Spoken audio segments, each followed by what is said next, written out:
வணக்கம். பிரச்சனைகளை தீர்த்தல்.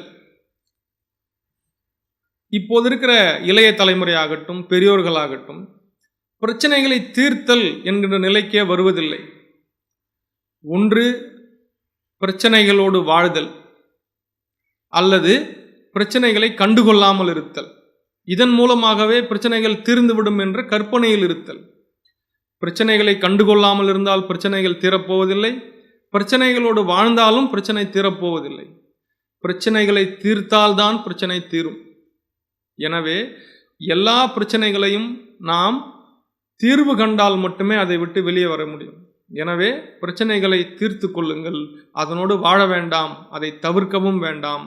அதை நேர்முகமாக பார்த்து அந்த பிரச்சனைகளை தீர்த்து கொண்டு மன நிம்மதியோடு மகிழ்வோடு நாம் வாழ முயல வேண்டும். ஏனென்றால் வாழ்வு என்பது நாம் வாழ்கின்ற ஒவ்வொரு நொடியும் தான். எனவே எல்லா நொடிகளும், நாம் வாழ்கின்ற எல்லா நொடிகளும், நான் ஒவ்வொரு நாளை சொல்லவில்லை, ஒவ்வொரு மணி நேரத்தையும் சொல்லவில்லை, ஒவ்வொரு நொடியையும் சொல்கிறேன்.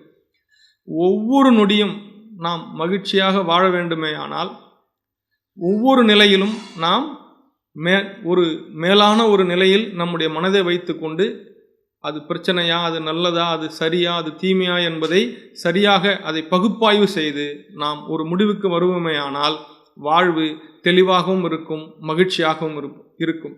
எனவே பிரச்சனைகளை தீர்த்து கொள்வதுதான் நல்லதே தவிர பிரச்சனைகளிலிருந்து விலகுவதோ பிரச்சனைகளோடு வாழ்வதோ தீர்வாகாது. எனவே மகிழ்ச்சியாக வாழ்வோம், அனைத்து விஷயங்களையும் புரிந்து கொண்டு வாழ்வோம், உணர்ந்து கொண்டு வாழ்வோம். நன்றி.